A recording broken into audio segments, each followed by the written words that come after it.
নাস্তিক্যবাদের slogan দ্বিতীয় পর্যায়ে একটা টার্গেট করলো, কোরআনের আয়াত থাকবে কিন্তু কোরআনের ব্যাখ্যা উঠায় দেওয়া লাগবে।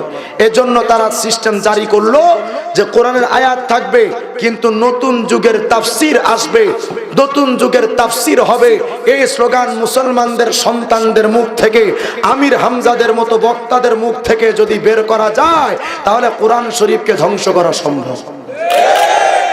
এখন আমির হামজাদের বক্তা এরা তো স্কুল কলেজ ইউনিভার্সিটিতে ভার্সিটির মাল, তো বুঝেন নাই, এরা তো ভার্সিটির মাল, কোরআন হাদিস তো পড়ে নাই।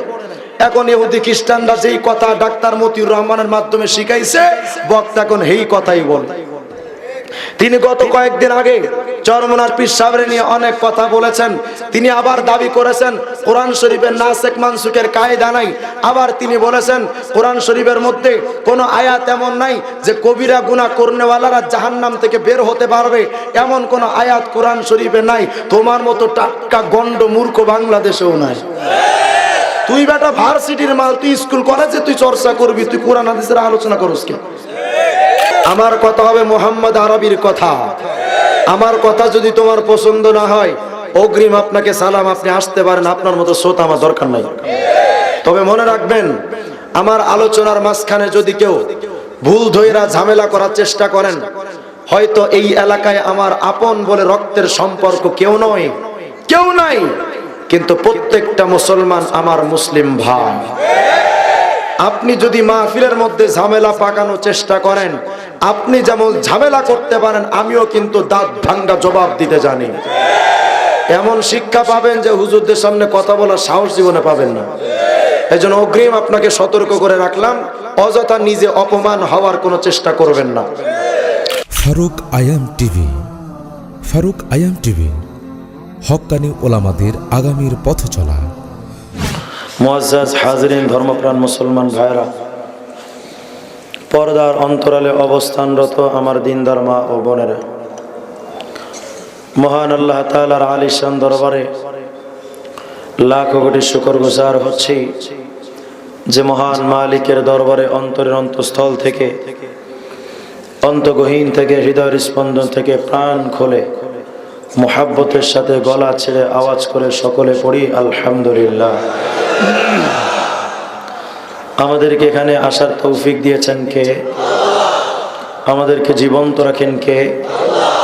মৃত্যু দান করেন কে? ফাঁসিতে ঝুলানোর আগে প্রাণ ভিক্ষা দেওয়ার মালিক কে? রাষ্ট্রপতি। রাষ্ট্রপতি যদি প্রাণ ভিক্ষা দিতে পারতেন তাহলে রাষ্ট্রপতি জিল্লুর রহমান মারা গেছেন কে? কথা কয় না। প্রাণ ভিক্ষা দেওয়ার মালিক কে? সম্মান অপমানের মালিক কে? রিজিক দেনেওয়ালা কে? সন্তান দেনেওয়ালা খাজা বাবা, আটরশি চন্দ্রপাড়া, দেওয়ানবাগি জেঙ্গা বাবা, ল্যাংটা বাবা, বিড়ি বাবা। সন্তান দেওয়ার মালিক কে? সাত তবক জমিন আসমানের একচ্ছত্র মালিক একমাত্র কে? আর আওয়াজ করে বলেন কে? আল্লাহ তাআলা অত্যন্ত মহব্বত করে এখানে এনেছেন, খুব দামি একটি জায়গা।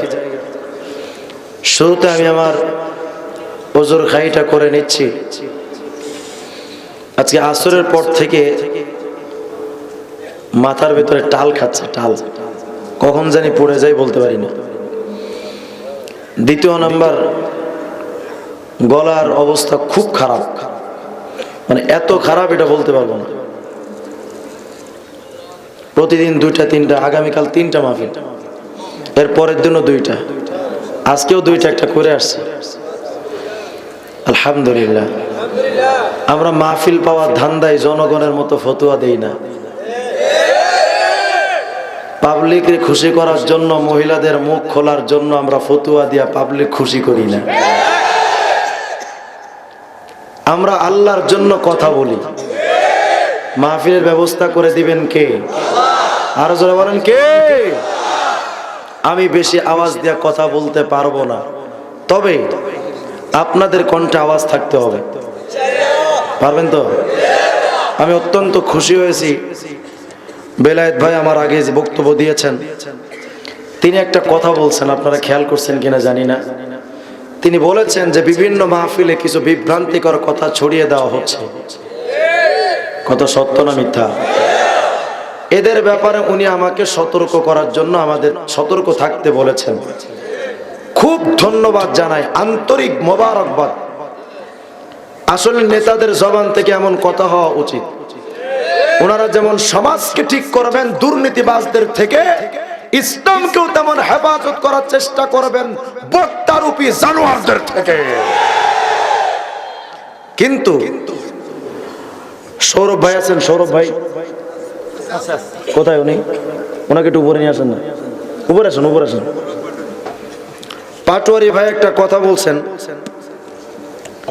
যে আমরা ইসলামের ভেতরে যারা আছি আমাদের পারস্পরিক সম্পর্কটা বজায় রেখে ইসলামকে কিভাবে সামনে আগানো যায়। ওনাকেও ধন্যবাদ জানাই। তবে ওনার কথার সাথে এখানে আমার একটু কথা আছে, আর আজকে আলোচনা আমি ওই সম্পর্কে করব।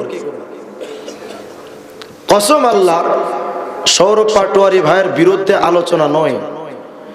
উনি সাধারণ মানুষ হিসেবে উনি যেটা বলেছেন অত্যন্ত পছন্দনীয় কথা। কারণ সাধারণ মানুষের কথা এমন হওয়া উচিত যে হুজুররা ঠিক থাক, আমরা ভালো থাকি। কথা কয় না কেন? কিন্তু হুজুররা যদি ঝগড়া লাগায় ওনাদের খারাপ লাগবেই। তবে উনাকেও জানা দরকার, আপনাদেরও জানা দরকার, সব হুজুর নয়, সব আলেম নয়, সব বক্তা নয়, সব টুপিয়ার পাগলিওয়ালা হলেও মদিনার আশিক রাসূল নয়। যদি টুপিয়ার দাড়িওয়ালারা হুজুর হইতো দেওয়ানবাগি আগে বড় হুজুর হতো। কথা কয় না কেন? কিন্তু দেওয়ানবাগির কাছে ইসলাম থাকা দূরের কথা, বুড়ি একটা আল্লাহ দিছে মনে হয় যেন লক্ষ্মীপুর জেলার বুড়ির ভেতর। এজন্য আমি আপনাদের কাছে আলোচনা করব হক বাতিলের পরিচয়। হক কারা, বাতিল কারা, জান্নাতের পথিক কারা, জাহান্নামের পথিক কারা। সাধারণ পাবলিক আজকে এই হক এবং বাতিলের পার্থক্য না জানার কারণে ঠুসঠাস ইংলিশ কইলে হের পেছনে দৌড়ায়। মোহতারাম হাজিরিন, আমি জানি, অগ্রিম আপনাদেরকে বলে নিচ্ছে আমার বয়ান আপনাদের সবার ভালো লাগবে না, এটা আমি জানি। এবং আমি এটা মাথায় রেখেই বয়ান করি যে আমার বয়ান সবার কাছে পছন্দ হবেও না। তবে ভাই, আপনারা খুশি করার জন্য তো আমি বয়ান করবও না। আপনি খুশি থাকলেও কি আর না থাকলেও কি, আমার কোনো সমস্যা আছে? আপনার ব্যক্তিগত ব্যাপার, আপনি খুশি হন বা না খুশি হন। কিন্তু এতটুকু মনে রাখবেন, যদি কারো সাপে কামড়ায় মিষ্টি কিন্তু তার কাছে মিষ্টি লাগে না। যদি কারো ঈমানের দিক দিয়ে কেউ রোগী হন তাহলে আমার আলোচনা আপনার কাছে ভালো লাগবে না, এটা আমি ভালো করেই জানি। তবে রোগীদের কাছে কোনটা ভালো কোনটা খারাপ এটা তো আমি ঠিক করার জন্য আসি নাই। আমি যে কথাগুলো বলবো সে কথা আল্লাহ, আমার কথা হবে মোহাম্মদ আরবির কথা। আমার কথা যদি তোমার পছন্দ না হয় অগ্রিম আপনাকে সালাম, আপনি আসতে পারেন, আপনার মতো শ্রোতা আমার দরকার নাই। তবে মনে রাখবেন, আমার আলোচনার মাঝখানে যদি কেউ ভুল ধইরা ঝামেলা করার চেষ্টা করেন, হয়তো এই এলাকায় আমার আপন বলে রক্তের সম্পর্ক কেউ নাই, কিন্তু প্রত্যেকটা মুসলমান আমার মুসলিম ভাই। আপনি যদি মাহফিলের মধ্যে ঝামেলা পাকানোর চেষ্টা করেন, আপনি যেমন ঝামেলা করতে পারেন, আমিও কিন্তু দাঁত ভাঙ্গা জবাব দিতে জানি। এমন শিক্ষা পাবেন যে হুজুরদের সামনে কথা বলার সাহস জীবনে পাবেন না। এই জন্য অগ্রিম আপনাকে সতর্ক করে রাখলাম, অযথা নিজে অপমান হওয়ার কোনো চেষ্টা করবেন না। দ্বিতীয় নাম্বার কথা, সমাজের মধ্যে আমাদের এ ধরনের মাহফিলগুলোর গুরুত্ব দেওয়া দরকার। মাহফিলগুলোকে গুরুত্ব দিতে শিখেন। কারণ যে মাহফিলে আপনি বসে আছেন, আল্লামা সামারকান্দি রহমতুল্লাহ আলাইহি তানবিহুল গাফিলিন নামক কিতাবের মধ্যে বলেছেন, যখন তোমরা দ্বীনি মজলিসে আসবে আর বাড়ির দিকে শেষ করে ফিরে যাবে, আন্নাদা মুনাদিম মিনাস সামা, আসমান থেকে একজন ফেরেশতা ঘোষণা দিতে থাকেন, এই এতক্ষণ না তুমি দ্বীনি মজলিসে ছিলে, তুমি যখন বাড়ির দিকে ফিরে যাচ্ছ আল্লাহ পাক তো তোমাকে খালি হাতে ফিরিয়ে দিবেন না। কি দিবেন? এক নাম্বার পুরস্কার তোমার কদ গফরাল্লাহু যামবাক, তোমার জিন্দেগীর সব গুনাহ মাফ। দ্বিতীয় নাম্বার কদ বাদদালাল্লাহু সাইয়্যাতিক, তোমার ছোট বড় গুনাহগুলো আল্লাহ তাআলা সব মাফ কইরা ওই পরিমাণ সওয়াব দিয়া তোমার আমল নামাটা আল্লাহ তাআলা ভরপুর করে দিয়েছেন। অতএব খুশি না বেজার? থাকবেন না ভাগবেন? কারা কারা ভাগবেন চিৎকার দিয়ে আল্লাহু আকবার বলেন। আচ্ছা কারা কারা ভাগবেন হাত উঠান, দ্রুত হাত উঠান। আল্লাহ পাক আমাদের জজবাতি ইমানিকে কবুল করেন। আরো জোরে করেন আমিন। মুহতারাম হাজিরিন, পবিত্র কালামে পাক থেকে একটা আয়াত আমি আপনাদের সামনে তেলাওয়াত করেছি। আমার মূল আলোচ্য বিষয় ইসলামের রূপ ধারণ করে যারা ইসলামকে সমাজ থেকে উঠায় দিতে চায় তাদের মুখোশ উন্মোচন করা। এ সম্পর্কে আমি প্রথমে আপনাদেরকে জানিয়ে দিতে চাই। অনেকে বলবেন যে হুজুর আপনারা তো হুজুরা গীবত করেন, এক হুজুর আর এক হুজুরের বিরোধিতা করেন। আপনার ফেসবুক জুড়ে দেখলে শুধু দেখে গীবত আর গীবত, গীবত আর গীবত। জনপ্রিয়তার ধান্দা আমরাও করতে পারি যদি আমরা হক বাতিলের পার্থক্য না করে সবার পক্ষে যদি স্লোগান দিতাম, জনপ্রিয়তা আমাদের কম হতো না। কিন্তু আমি আমার জনপ্রিয়তার ধান্দায় আমার ইসলামকে বিসর্জন দিতে পারি না। অনেকেই বলেন যে আপনারা হুজুররা গীবত করেন কেন? আরে বেটা, এই এলাকায় যদি চোর ঢুকে, মসজিদের মুয়াজ্জিন মাইক নিয়ে বলে না চোর আসছে, চোর চোর বলবে কিনা? আচ্ছা এটা কি গীবত? কি কই গীবত না? আপনি চোরের বিরুদ্ধে কইলেন না, এটা গীবত না?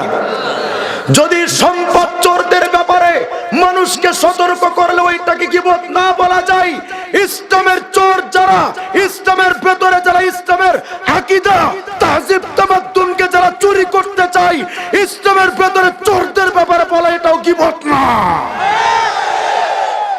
আপনারা হয়তো বলতে পারেন আপনারা তো তাদের সাথে আপনারা আলোচনা কইরা সমাধান করতে পারেন, তারা তো যখন বিভ্রান্তি ছড়ায় আমাদের সাথে তারা তো গোপনে বৈশা বিভ্রান্তিগুলো ছড়াতে পারত। ফিতনা যেভাবে জবাব সেভাবে হবে, কথা কয় না কেন? আপনারা প্রশ্ন করতে পারেন আপনারা আলেম উলামার বিরোধিতা করেন কেন? কসম আল্লাহর, আমরা আলেমদের বিরোধিতা করি না যারা পর্দাকে সমাজ থেকে উঠানোর ষড়যন্ত্র চালায়, যারা সমাজ থেকে নবীর সুন্নাতে মুআক্কাদা উৎখাত করার জন্য ফতোয়া জারি করে। এই সমাজের মধ্যে আমরা সেই বক্তাদের বিরোধিতা করি যারা সমাজের মধ্যে বড় বড় স্কলার সেজে ইসলামের 12টা বাজায়, তাদের বিরুদ্ধে কথা বলে।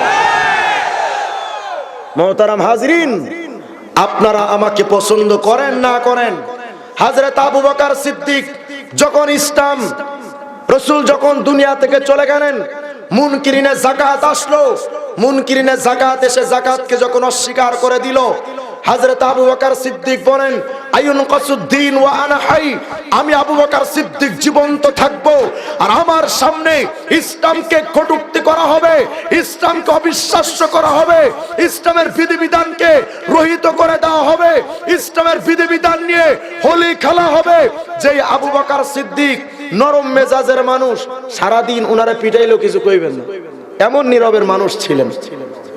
আবু বকর সিদ্দিকের মতো নরম মেজাজের মানুষ এই পৃথিবীতে আর কোন সাহাবায়ে কেরাম ছিলেন? সেই নরম মেজাজের মানুষ আবু বকর সিদ্দিক যখন ইসলামের ভেতরে ইসলাম বিদ্বেষীদের অনুপ্রবেশ যখন দেখলেন, যাকাতকে অস্বীকার করে দিয়েছে এক জাতি, আবু বকর সিদ্দিক বলেন আইয়ুন কাসুদ্দিন ওয়া আনা হাই, আমি আবু বকর সিদ্দিক জীবন্ত থাকব আর আমার সামনে ইসলামের বিধিবিধানকে উঠিয়ে দেওয়ার চেষ্টা চালানো হবে, এটা আমি আবু বকর সিদ্দিক বরদাস্ত করব না। সেই আবু বকরের কণ্ঠে কণ্ঠ মিলিয়ে আমরাও বলতে চাচ্ছি, তোমাদের ফতোয়ায় যদি নারীরা মুখ খুলতে বাধ্য হয়, তোমাদের ফতোয়ায় যদি মানুষগুলো সুন্নাত থেকে দূরে থাকতে চাই, তাহলে আমরাও তোমাদেরকে বরদাস্ত করব না।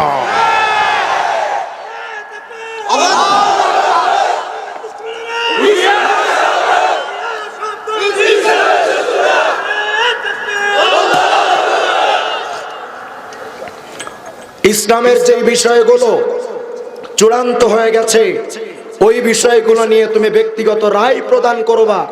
তুমি কি ইমাম হয়ে গেছো যে এই পক্ষ একটা আছে এই পক্ষ একটা আছে, আমার মত এইটা? বাপ রে বাপ, কত বড় ফকি হয়ে গেছে উনি।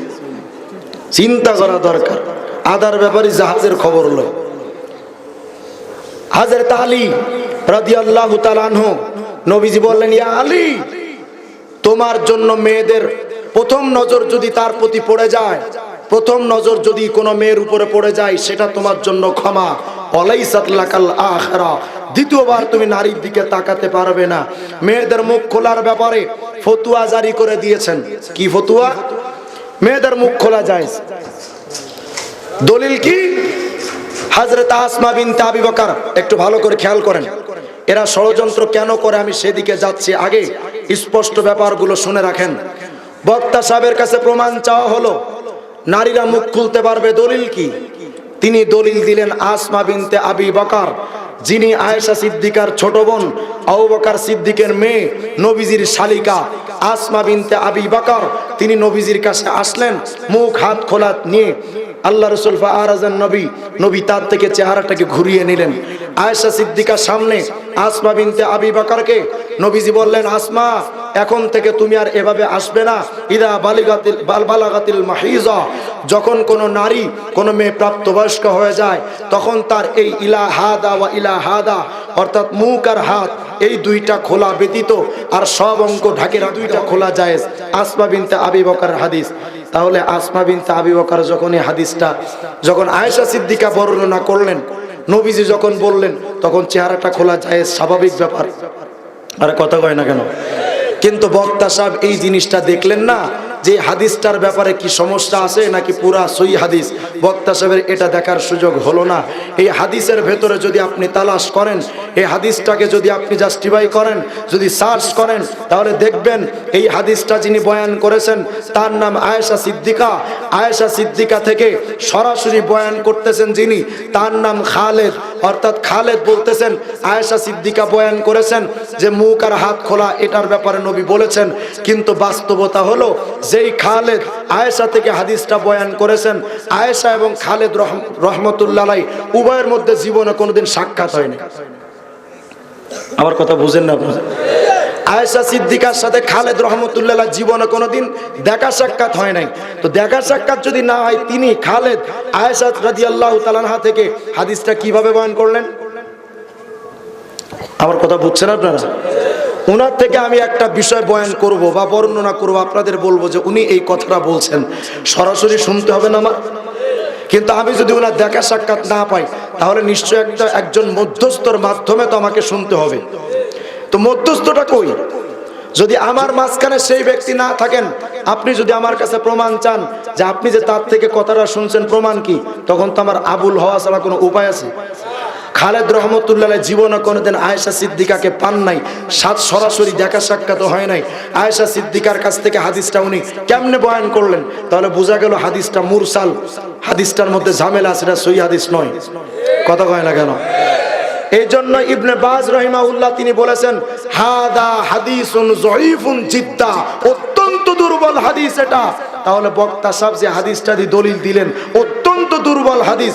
পক্ষান্তরে ওই আসমা বিনতে আবি বকর থেকে আরেকটি হাদিস বর্ণিত হয়েছে, যেই হাদিসটার ব্যাপারে নাসিরউদ্দিন আলবানী বলেছেন সহিহ হাদিস, ইবনে বাজ বলেছেন সহিহ হাদিস, সমস্ত মুহাদ্দিসিনে কেরাম বলেছেন সহিহ হাদিস। আসমা বিনতে আবি বকর বলেন, নুগাত্তি উজুহানা মিনার রিজাল, পুরুষের থেকে আমাদের চেহারাকে ঢেকে রাখতাম আমরা। তাহলে সহিহ হাদিসের মধ্যে চেহারা খোলা জায়েজের কথা পাওয়া যায়। সহিহ হাদিসের ভেতরে বলছে যে মেয়েদের হযরত আসমা বিনতে আবি বকর সহিহ হাদিসের মধ্যে বলছে আসমা মুখটা ঢেকে রাখতেন। আপনি সহিহটা মানবেন না জয়ীফটা মানবেন? আপনারা জয়ীফ বক্তাদের পেছনে দৌড়ান কে? এখন প্রশ্ন করবেন যে হুজুর এটা উনি কেন ফতোয়া দিলেন? তাহলে এখন চলুন আমরা এদের পূর্বপুরুষের কাছে ফিরে যাই। এরা কারা? এদের ইতিহাস কোথায়? এদের গোড়াপত্তন কোথায়? এদের ইসলামরা কারা শিখিয়েছে? সেই অতীতে আমরা যদি একটু ফিরে যাই, বেশি দূর যাওয়ার দরকার নাই। ওলামা হযরত দুই পাশে আমার কাছে আছেন, সামনে পেছনে ওলামা হযরত আছেন। আমি যদি কোনো ভুল করে থাকি, আমি রাজি আছি। আমি ভুল করলে আমাকে স্টেজ থেকে আপনারা নামায় দিবেন। আমি স্বীকার করতে রাজি আছি আমার ভুলটা। আমার ভেতরে অহংকার নাই যে আমি ভুল কইরা ভুলের উপর আবার দলিল পেশ করব। এত বড় বেয়াদব আমি না।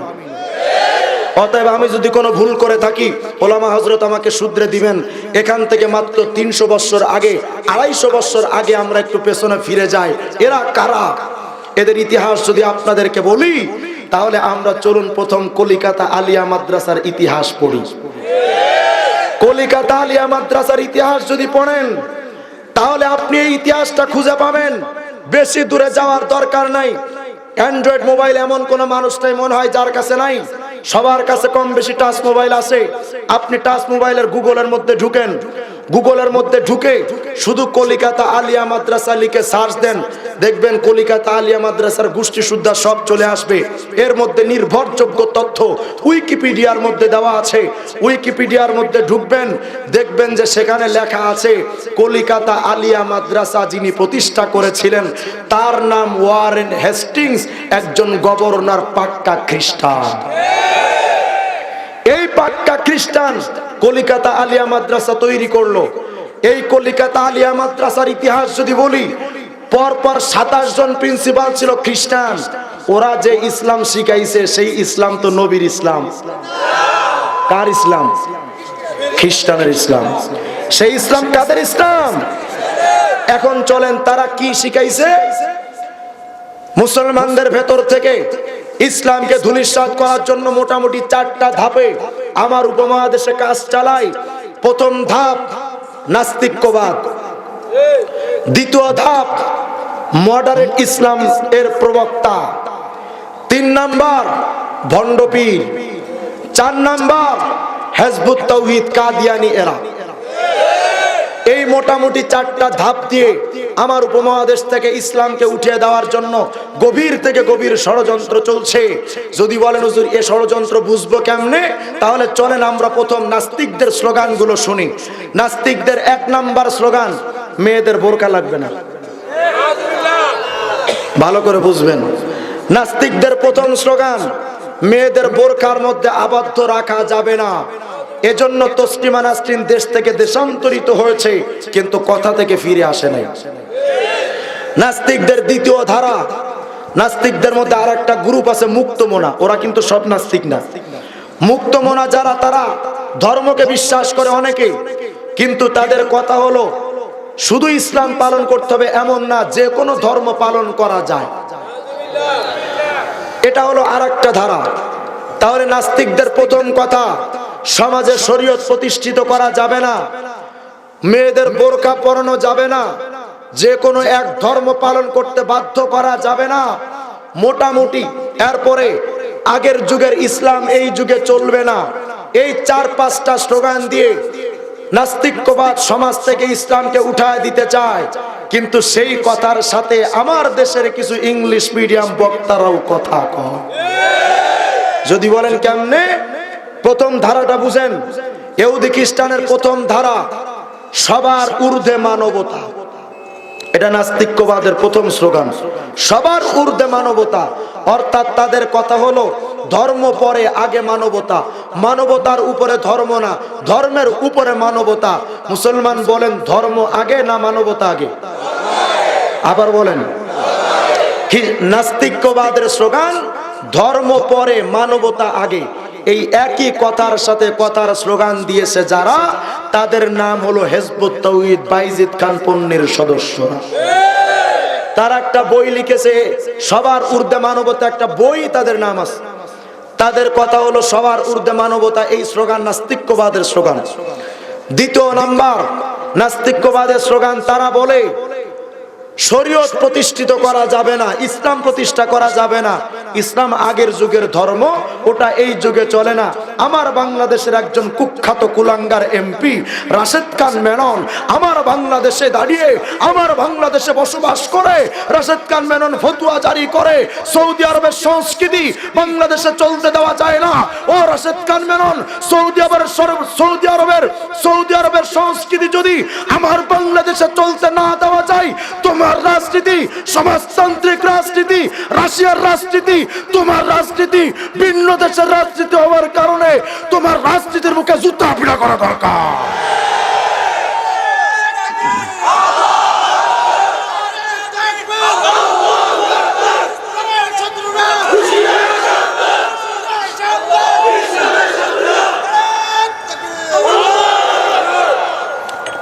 তাদের দাবি হলো ইসলাম অনেক আগের যুগের ধর্ম, ওটা এই যুগে আর চলে না।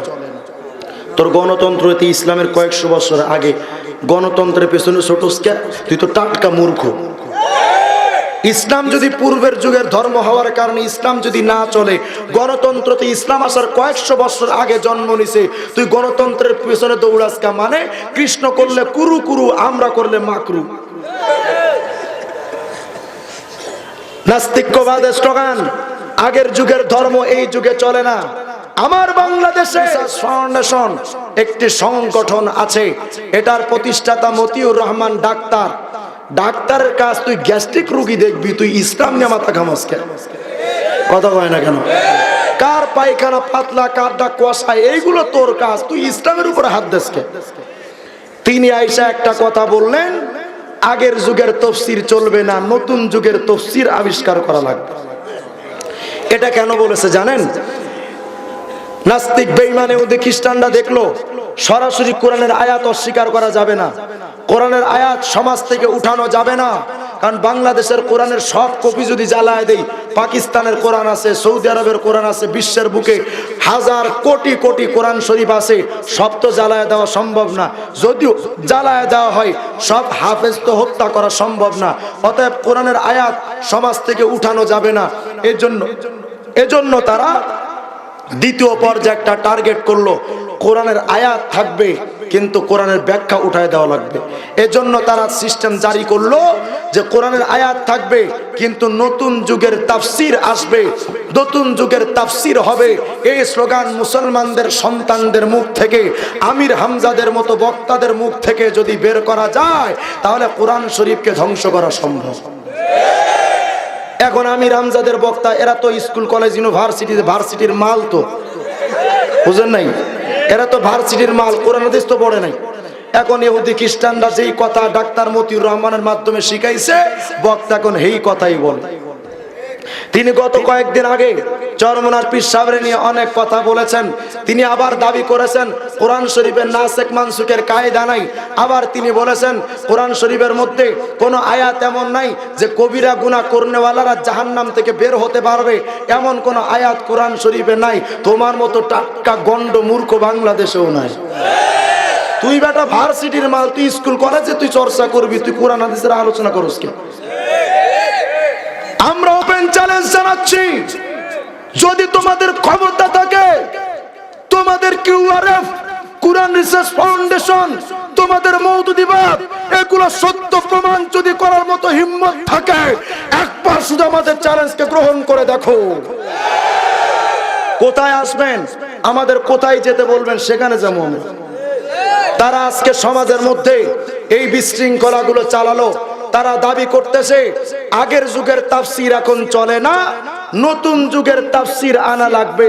আরে বেটা, সমাজ অনুযায়ী ইসলাম পরিবর্তন হবে না, ইসলাম অনুযায়ী সমাজকে পরিবর্তন করা লাগবে। কিসের স্লোগান, কোথায় তোমরা টেনে দিচ্ছ? তাহলে বুঝাতে চেয়েছিলাম ইহুদি খ্রিস্টান নাস্তিক্যবাদের কথা, আগের যুগের ইসলাম চলবে না, সেই কথার সাথে কিউআরএফ, কোরআন রিসার্চ ফাউন্ডেশন এবং এই মডারেট বক্তারা একই লগে কথা কয়। ইহুদি খ্রিস্টান নাস্তিক্যবাদের ৩ নাম্বার ধারা, তারা বলে নারীদের পর্দা মানবাধিকার লঙ্ঘন। এখান থেকে এই স্লোগানটা আসছে। এই স্লোগানের সাথে বাংলাদেশের সব বাতিল একমত।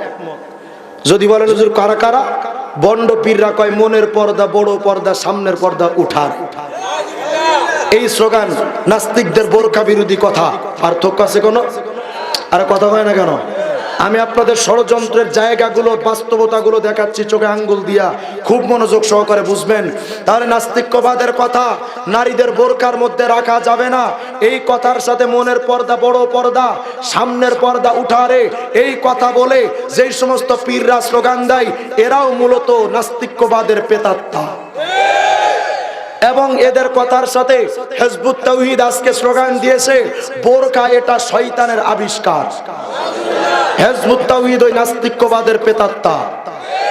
এরপরে এসে আমার বাংলাদেশের মডারেট কিছু বক্তারা ফতোয়া জারি করলেন একটু ঘুরায়া, যে মুখটা খোলা যায়। এইটা হলো সবচেয়ে বড় মুনাফিক। এদের মাধ্যমে সমাজ সমাজে সবচেয়ে ইসলামের ক্ষতি হয়েছে যারা উপরে উপরে বন্ড পীর না, উপরে উপরে নাস্তিক্যবাদ না, উপরে উপরে হিজবুত তাওহীদ না, আমাদের রূপ ধারণ করে গোপনে যারা সমাজ থেকে পরকা উঠাতে চায় ওদের চাইতে ইবলিসের প্রেতাত্মা হতে পারে না। মুসলমান ভাই, আমি আপনাকে সতর্ক করার জন্য বলছি, আমি চাই না আমরা আলাদা আলাদা হয়ে যাই, আমি চাই না আমাদের মধ্যে ছোটখাটো মতভেদ থাক, আমরা ছোট ছোট খাটো মতভেদ নিয়ে আমরা মারামারি করি না। অনেক পাবলিকের মধ্যে এখন ঝগড়া আছে, নবী নূরের তৈরি না মাটির তৈরি, আছে না নাই? এই ঝগড়া বাদ দেন, আল্লাহ নবীজিকে যা দিয়া বানাইছেন নবী তা দিয়া তৈরি। নবী গায়েব জানতেন না? জানতেন না। আল্লাহ নবীজিকে যতটুকু গায়েব জানাইছেন ততটুকু জানতেন, যতটুকু গায়েব জানান নাই ততটুকু জানতেন না। এই ছোটখাটো মতভেদ গুলো বাদ দেন। ও মুসলমান, এখন তো মুসলমানদের ছোটখাটো বিষয় নিয়ে মারামারি করার সুযোগ এখন নাই। এখন মুসলমানদের সময় হলো সমস্ত ভেদাভেদ গুলো, ছোটখাটো ভেদাভেদ গুলো ভুলে গিয়ে যারা সমাজে সুন্নাতের বিরুদ্ধে কথা বলে, পর্দার বিরুদ্ধে কথা বলে, রাসূলের ইজ্জতের উপরে যারা হাত দেয়, এখন মুসলমানের সময় হলো ঐক্যবদ্ধ হয়ে নাস্তিক্যবাদের পিঠের চামড়া তুলে দেওয়া।